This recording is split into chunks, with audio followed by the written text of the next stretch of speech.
బీజేపీని బలోపేతం చేసుకోండి, రాష్ట్రంలో మీకు అనుకూలంగా పరిస్థితులు ఉన్నాయని చెప్పేసి మన గవర్నర్ తమిళసై గారు, మరి ఆమెను గవర్నర్ అందామా లేకపోతే తమిళనాడు బీజేపీ రాష్ట్ర మాజీ అధ్యక్షురాలు అందామా? నాకైతే నిజంగా గవర్నర్ అనాలని ఏమాత్రం ఏ క్వశ్చన్ అనిపించట్లేదు. ఎందుకంటే ఆమె ఇంకా బీజేపీ నాయకురాలు లెక్కనే బిహేవ్ చేస్తున్నారు. నిన్న కేంద్రానికి ఆమె ఇచ్చినటువంటి రిపోర్టు, ఇవాళ పేపర్లో రాసినటువంటి వార్తలు చూసిన తర్వాత నిజంగా ఆమె గవర్నర్ పదవికి ఉన్నటువంటి ఆ మర్యాదని దాన్ని ఆమె కించపరిచే విధంగా వ్యవహరిస్తున్నారు అని మరొకసారి సాక్షాత్తు ఆమెనే బయటేసుకున్నట్టు నిజంగా అర్థమవుతున్నది. ఇవాళ పేపర్లో వచ్చినటువంటి వార్తలు చూస్తే బీజేపీ రాష్ట్రంలో ఎదగడానికి అనుకూలంగా పరిస్థితులు ఉన్నాయి, మీరు బీజేపీని బలోపేతం చేసుకోండి, రేవంత్ రెడ్డి మిగతా పార్టీలు మంచిగా దూకుడుగా ప్రజల్లోకి పోతున్నారు, ఆదరణ ఉన్నది వాళ్ళకు అని చెప్పేసి గిదా గవర్నర్ చేయాల్సినటువంటి పని. ఏం పొద్దుగా లేస్తే మాట్లాడతారు కదా, గవర్నర్ని అవమానిస్తారా, ఆమెను పార్టీలకు అతీతంగా చూడాలని. మరి ఆమె పోయి ఇచ్చినటువంటి రిపోర్ట్లు ఏంటిది?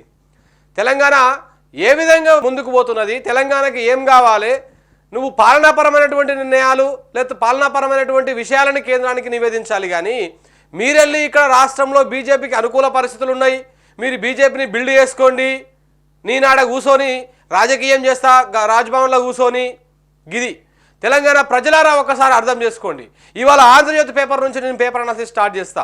ఎందుకంటే ఆంధ్రజ్యోతి పేపర్లో రాసిరు ఇలా క్లియర్గా, అన్ని పేపర్లు ఇట్లా రాష్ట్రం ఇది కొంచెం ఇంకా క్లియర్గా రాసింది. ఈమె కంప్లీట్గా రాజకీయం చేయడానికి మాత్రమే తెలంగాణకు గవర్నర్ గిరికి వచ్చింది. కాబట్టి ఈ రాజకీయాలను తిప్పికొట్టాల్సినటువంటి అవసరం ఉన్నది. మేడం గారు గవర్నర్ కొలువు చేయట్లేరు, బీజేపీకి గులాంగిరి చేస్తున్నారు.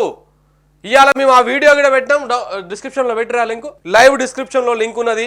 గవర్నర్ గిరి చేస్తున్నారా గులాంగిరి చేస్తున్నారా అనేది నేను ఆ వీడియో నిన్న మా వెంకటరామరెడ్డి చేసిండు, 10 నిమిషాల వీడియో ఉన్నది, మీరు తప్పకుండా చూడండి.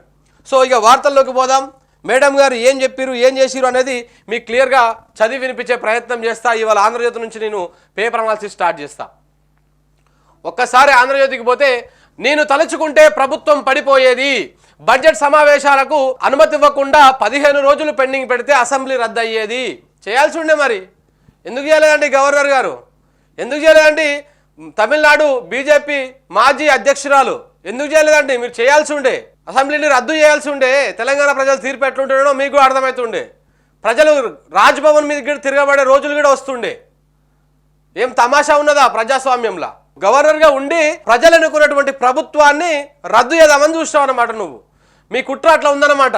బీజేపీ మరింత నీచ స్థాయికి, ఇంత అధమ స్థాయికి దిగజారుతుందా? కామెంట్లు దేనికి నిదర్శనం అండి? నేను దలుచుకుంటే ప్రభుత్వం పడిపోయేది, మీరు పడగొట్టాల్సి ఉండే. తెలంగాణ ప్రజలు ఇచ్చినటువంటి అధికారాన్ని మీరు పడగొట్టాల్సి ఉండే. ప్రభుత్వాలు మీకు అలవాటే కదా, మీకు మెజారిటీ రాని రాష్ట్రాలలో మీ మాజీ పార్టీ అందామా ఇప్పటి పార్టీ అందామా అర్థమైతలేదు, కానీ మీ మాజీ పార్టీ అట్లనే అధికారాలు ఎలగబెడుతున్నది. కర్ణాటకలో కానీ మధ్యప్రదేశ్లో కానీ మిగతా కొన్ని రాష్ట్రాలలో కానీ. చూడండి ఒక్కసారి వార్త ఎట్లా ఉన్నది. ఎంత ఈమె బీజేపీ భక్తురాలు, ఇంకా బీజేపీ సేవలో నిజంగా గుజరాతీ పార్టీకి ఇంకా గులాంగిరి చేస్తున్నది ఈమె గవర్నర్ కొలువులో ఉండే అని ఇవాళ అనక తప్పడం లేదు.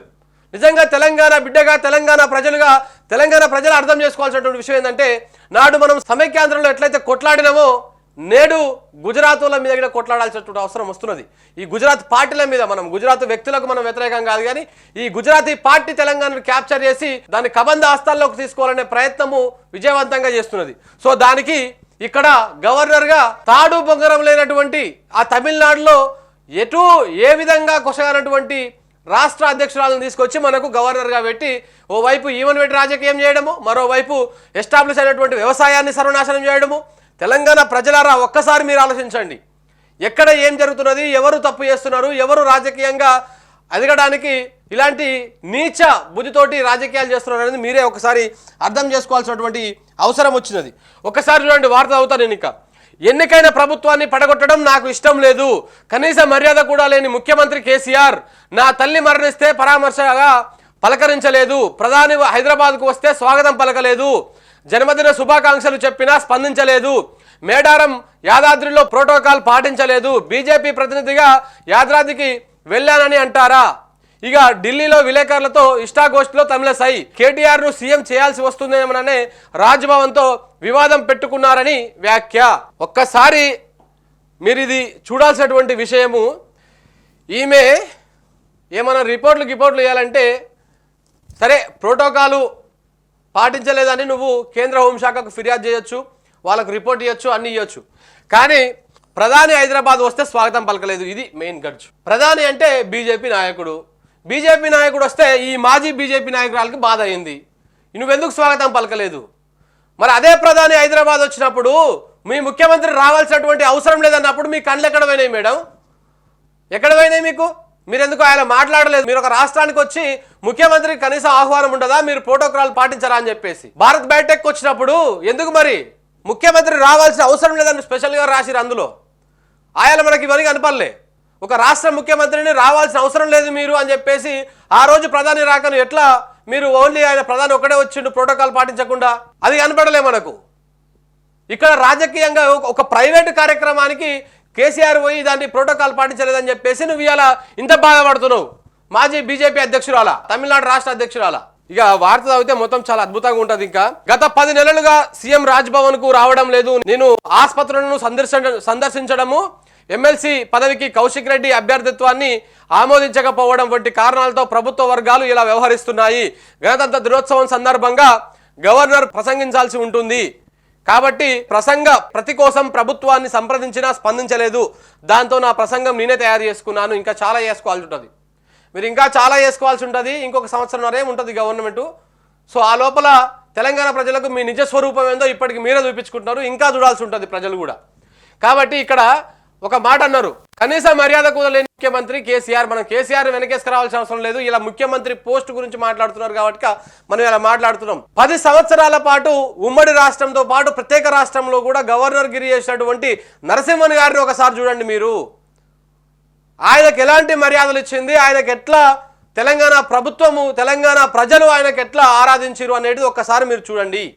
మీరు పార్టీ అధ్యక్షురాలుగా వచ్చి, మీరు ఒక పార్టీ ప్రతినిధిగా వచ్చి తెలంగాణలో రాజ్భవన్లో కూర్చొని మీరు మీ పార్టీ రాజకీయాలు చేస్తున్నారు కాబట్టి ఇలాంటి కార్యక్రమాలు అన్నీ వస్తున్నాయి. గవర్నర్ గిరి రాష్ట్ర ప్రభుత్వాన్ని సమన్వయం చేసుకొని ప్రజల్లో ఏమన్నా ఇబ్బందులు ఉన్నప్పుడు ప్రత్యేక పరిస్థితుల్లో రాష్ట్ర ప్రభుత్వానికి సూచనలు సలహాలు చేస్తూ ప్రభుత్వాన్ని ప్రజాపాలనని సజావుగా సాగనివ్వాలి. కానీ ఇలా పేచీలు పెట్టి కేంద్రంలో మొత్తం తీసుకుపోయి ఇంకొక కామెంట్ ఇక్కడ పోయిన తర్వాత ఉంటుంది, ఈ చదివినాక వినిపిద్దాం అనుకున్నా. కానీ సర్కారు పైన తీవ్ర వ్యతిరేకత ఉన్నది.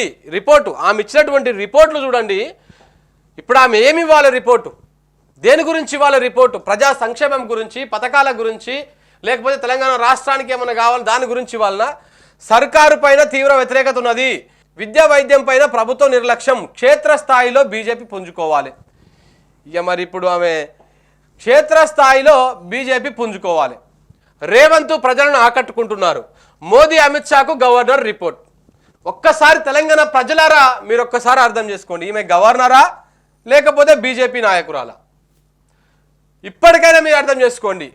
క్షేత్రస్థాయిలో బీజేపీ పుంజుకోవాలి, రేవంత్ రెడ్డి ప్రజలను ఆకట్టుకుంటున్నారు, అమిత్ షా మోడీలకు గవర్నర్ రిపోర్ట్ ఇచ్చింది. ఈ 2 కామెంట్లు మీరు అర్థం చేసుకోవచ్చు. ఈమె గవర్నర్ గిరియల్గా పెడుతుర్రా తెలంగాణలో, లేకపోతే షాడో బీజేపీ నాయకురాలుగా వ్యవహరిస్తున్నారా అనేది ఒక్కసారి మీరు ఇక్కడ అర్థం చేసుకోవచ్చు.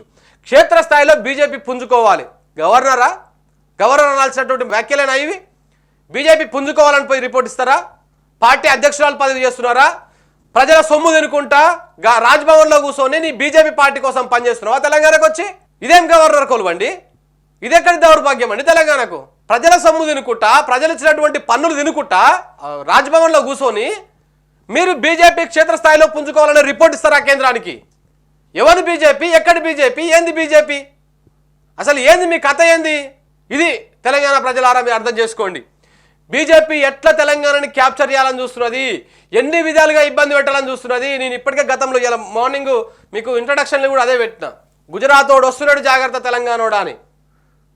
నిజంగా ఎంత దారుణమైనటువంటి విషయాలంటే ఎస్టాబ్లిష్ అయినటువంటి చాలా అద్భుతంగా ఉన్నటువంటి వ్యవసాయాన్ని యాగం చేసి వీడు రాజకీయంగా లబ్ధి పొందాలని చూస్తున్నాడు. సజావుగా సాగుతున్నటువంటి పాలనను, సరే పాలనలో నిర్ణయాలు ఉంటాయి, ఎత్తుపోకడలు ఉంటాయి, రకరకాల వివాదాస్పద నిర్ణయాలు ఉంటాయి, అవిటి గురించి పక్కన పెడితే నువ్వు ప్రజాపాలనని రద్దు చేయాలనే కార్యక్రమం అంట, ప్రభుత్వాన్ని పడిపోగొట్టేవాడిని అని చెప్పేసి. సో ఇట్లాంటి రాజకీయ అనుచితి ఏర్పరిచి రాష్ట్రంలో బీజేపీ చలిమంటలు కాచుకోవాలి, రాజకీయ మంటలు కాచుకోవాలనేటువంటి ప్రయత్నం చేస్తున్నది. తెలంగాణ ప్రజలుగా మనం అర్థం చేసుకోవాల్సినటువంటి విషయం ఏంటంటే మరొకసారి మనం పరాయోని పాలన చేతుల్లోకి పోయేటువంటి ప్రమాదం ఖచ్చితంగా కనపడుతున్నది. చూడండి, ఆడ ఢిల్లీలో కూర్చొని మన మీద చక్రం తిప్పుతందుకు క్షేత్రస్థాయిలో బీజేపీ పుంజుకోవాలి. రేవంత్ ప్రజలను ఆకట్టుకుంటున్నారు. మోడీ అమిత్ షాలకు గవర్నర్ రిపోర్టు, గవర్నర్ అవమానించడం పైన ప్రధాని హోంమంత్రి సీరియస్. నీ సీరియస్ కాకపోతే మలుచుకొని పెట్టుకొని మాకు అనవసరం. అసలు ఏంది కథ? తెలంగాణకి ఒక రోజు వస్తుంది, ఆ రోజు మాట్లాడదాం. గురువారం న్యూఢిల్లీలో కేంద్ర హోంమంత్రి అమిత్ షాతో భేటీ అయినటువంటి తెలంగాణ గవర్నర్ తమిళసై. సో ఇది కథ. అసెంబ్లీలో ప్రసంగం చేయకపోయినప్పటికీ శాసనసభ సమావేశం కావడానికి గవర్నర్ అనుమతించాల్సి ఉంటుంది. 6 నెలల పాటు సమావేశం కాకపోతే అసెంబ్లీ రద్దు అవుతుంది. చివరిసారిగా గత ఏడాది సెప్టెంబర్లో అసెంబ్లీ సమావేశాలు జరిగాయి. దాదాపు 5 నెలల 2 వారాల వ్యవధి తర్వాత బడ్జెట్ సమావేశాల ప్రారంభానికి అనుమతి కోరు వచ్చిన ఫైలును మరో 15 రోజులు పెండింగ్ పెడితే రాజ్యాంగ నిబంధనల మేరకు ప్రభుత్వం రద్దు అయ్యేది. నేను ఆ పని చేయలేదు అని చెప్పేసి ఈమె బ్లాక్ మెయిలింగ్ చేస్తున్నది. తెలంగాణ రాష్ట్ర ప్రభుత్వాన్ని, ప్రజల చేత ఎన్నుకోబడ్డ ప్రభుత్వాన్ని ఈ మేడం గారు, గవర్నర్ గారు బ్లాక్ మెయిలింగ్ చేస్తున్నారు. అది అంటే వచ్చే ఎన్నికల్లో కూడా మీరు చేయకపోతే నేను రద్దు చేస్తా, నేను ఆపేస్తా ఫైల్ని, ప్రభుత్వం పడిపోతుంది అనేది ఆమె చెప్పేటువంటి మాట. సరే పడగొట్టండి, అది కూడా చూద్దాం. ఒక్కసారి ఇది వినండి ప్రజలరా. కేసీఆర్ సర్కార్ పైన తీవ్ర వ్యతిరేకత, విద్యా వైద్యంపై ప్రభుత్వ నిర్లక్ష్యం, ఐఏఎస్ ఐపీఎస్ల వ్యవహార శైలి బాలేదు, క్షేత్రస్థాయిలో బీజేపీ ఇంకా పుంజుకోవాలి, రేవంత్ రెడ్డి ప్రజలను ఆకట్టుకుంటున్నారు. ఇక చూడండి, రేవంత్ రెడ్డి ఆకట్టుకుంటున్నాడు, బీజేపీ ఇంకా పుంజుకోవాలి. ప్రధాని హోంమంత్రికి గవర్నర్ తమిళసై నివేదిక, గవర్నర్ను అవమానించడం పైన మోదీ షా సీరియస్. కేసీఆర్ సర్కారుపై తెలంగాణ ప్రజల్లో తీవ్ర వ్యతిరేకత ఉందా? రాష్ట్ర ప్రభుత్వం విద్యా వైద్యంపై నిర్లక్ష్యంగా వ్యవహరిస్తోందా? అఖిల భారత సర్వీసుల అధికారుల వ్యవహార శైలి సరిగ్గా లేదా అంటే రాష్ట్ర గవర్నర్ తమిళసై కేంద్రానికి ఇచ్చిన నివేదిక అవునని అంటోందని విశ్వసనీయ వర్గాలు తెలిపాయి. కేసీఆర్ ప్రభుత్వంపై ప్రజల్లో తీవ్ర వ్యతిరేకత ఉందని ప్రధాని నరేంద్ర మోడీ, కేంద్ర హోంశాఖ మంత్రి అమిత్ షాకు గవర్నర్ తమిళసై చెప్పినట్టు తెలుస్తోంది. తనను అవమానించిన తీరును కూడా ఆమె వివరించినట్లు సమాచారం. ప్రభుత్వ తీరును, అఖిల భారత అధికారుల వ్యవహార శైలిని, శాంతి భద్రతలపై కీలక నివేదిక సమర్పించినట్లు తెలిసింది. గవర్నర్ నివేదికను పరిశీలించిన మోదీ, అమిత్ షా ఆవేదన వ్యక్తం చేసినట్లు సమాచారం. ముఖ్యంగా గవర్నర్ను అవమానిస్తున్న తీరుపైన ఆగ్రహం వ్యక్తం చేసినట్లు తెలిసింది. నివేదిక ఆధారంగా ఏ చర్యలు తీసుకోవాలనే విషయాన్ని పరిశీలిస్తామని అమిత్ షా చెప్పినట్లు సమాచారం. రాష్ట్రంలో ఐఏఎస్ ఐపీఎస్ల వ్యవహార శైలిని గవర్నర్ తీవ్రంగా ఆక్షేపించినట్లు విశ్వసనీయ వర్గాలు తెలిపాయి.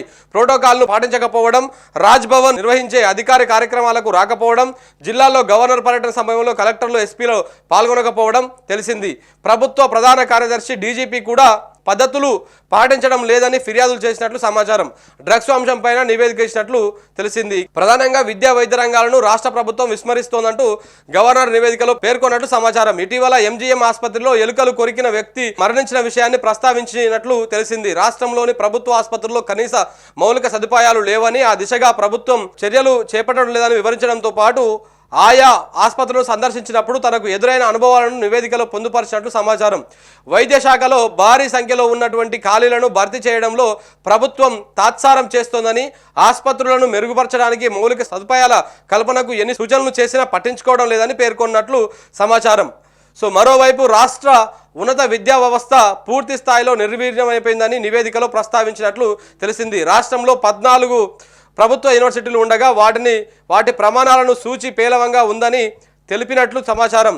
ఇక ప్రాథమిక విద్యలోనూ పెద్ద పురోగతి లేదని పేర్కొన్నట్లు తెలిసింది. గతంలో ధాన్యం కొనుగోలు కేంద్రాలను గవర్నర్ సందర్శించి పరిశీలించిన విషయాలను కూడా నివేదికలో పొందుపరిచారని విశ్వసనీయ వర్గాలు తెలిపాయి. ఇక రాజకీయ అంశాలపైన మాట్లాడారంట. రాజకీయాల గురించి మరి గవర్నర్ గారికి ఎందుకు అర్థం కాదు. రాష్ట్రంలో టీఆర్ఎస్, కాంగ్రెస్, బీజేపీ పరిస్థితిపై ప్రధాని మోడీ, హోంశాఖ అమిత్ షాకు గవర్నర్ వివరించినట్లు తెలిసింది. టీఆర్ఎస్ పై ప్రజల్లో తీవ్ర వ్యతిరేకత ఉన్నప్పటికీ సంక్షేమ పథకాలు ఆదుకుంటున్నాయని ఆ పార్టీ భావిస్తుందని చెప్పినట్లు సమాచారం. ఇక బీజేపీ బయటకు కనిపిస్తున్నంతగా పుంజుకోవడం లేదని, క్షేత్రస్థాయిలో పట్టు సాధించడానికి రాష్ట్ర పార్టీ మరిన్ని గట్టి ప్రయత్నాలు చేయాల్సి ఉంటుందని వివరించినట్లు తెలుస్తోంది. సీఎం కేసీఆర్ను ఎదుర్కోవడానికి ప్రస్తుతం చేపడుతున్న రాజకీయ కార్యక్రమాలు సరిపోవని స్పష్టం చేసినట్లు సమాచారం. అలాగే రేవంత్ రెడ్డి పీసీసీ పగ్గాలు చేపట్టిన తర్వాత రాష్ట్రంలో కాంగ్రెస్ పుంజుకోవడం మొదలైందని తెలిపినట్లు విశ్వసనీయ వర్గాలు చెప్పాయి. రేవంత్ రెడ్డి ప్రసంగాలకు ప్రజలు ఆకర్షితులవుతున్నారని కూడా చెప్పారు. కాబట్టి మేడం గారు అర్థమైపోయింది క్లియర్గా, మేడం గారు రాజకీయ ప్రతినిధి, బీజేపీ రాజకీయ ప్రతినిధి తప్పితే ఆమె తెలంగాణ ప్రజలకు ఆమె గవర్నర్గా చలామణి అవ్వడం లేదు ఇక్కడ. సో జనం సొమ్ము తినుకుంటా, రాజ్భవన్లో వండుకుంటా బీజేపీ పార్టీ కోసం, బీజేపీ పార్టీ ఎట్లా పుంజుకోవాలి తెలంగాణలో, బీజేపీ పార్టీ ఏ విధంగా ప్రజల్లోకి పోవాలి, ఏ విధంగా అధికారంలోకి రావాలి వచ్చే ఎన్నికల్లో అనే కార్యక్రమాలు తమిళసాయి గారు నిజంగా చేస్తున్నట్టు ఈ వార్త క్లియర్ కట్గా చెప్తున్నది. ఆంధ్రజ్యోతే ఆ వార్తని రాసింది. కాబట్టి గవర్నర్ గారి నిజ స్వరూపం ఏందో తెలంగాణ ప్రజలకు ఇవాళ తెలిసిపోయింది. గవర్నర్ గారు ఇక్కడ కూర్చొని ఏ పార్టీ బలహీనంగా ఉంది, వచ్చే ఎన్నికల్లో ఏ పార్టీకి ఎన్ని సీట్లు వస్తాయి, బీజేపీ పుంజుకోవాలంటే ఏం చేయాలి అనే కార్యక్రమాల మీద ఆమె చాలా తీవ్ర స్థాయిలో ఫోకస్ చేస్తున్నదే తప్పితే ప్రజా సంక్షేమం కోసం కానీ ప్రజల విద్యా వైద్యం కోసం కానీ లేదా ప్రజల తరపున ఉండడానికి ఆమె ఏ విధంగా పనిచేయడం లేదు. ఆమె రాష్ట్ర ప్రథమ పౌరురాలుగా ఆమె బాధ్యతను ఆమె సరిగ్గా నిర్వర్తిస్తలేరు. ఆమె రాజ్యాంగాన్ని ఉల్లంఘించి రాజ్యాంగబద్ధమైనటువంటి గవర్నర్ పోస్టులో ఉండి ఆమె కొన్ని పార్టీలకు ఊడిగం చేస్తుందనేది సుస్పష్టమైపోయింది.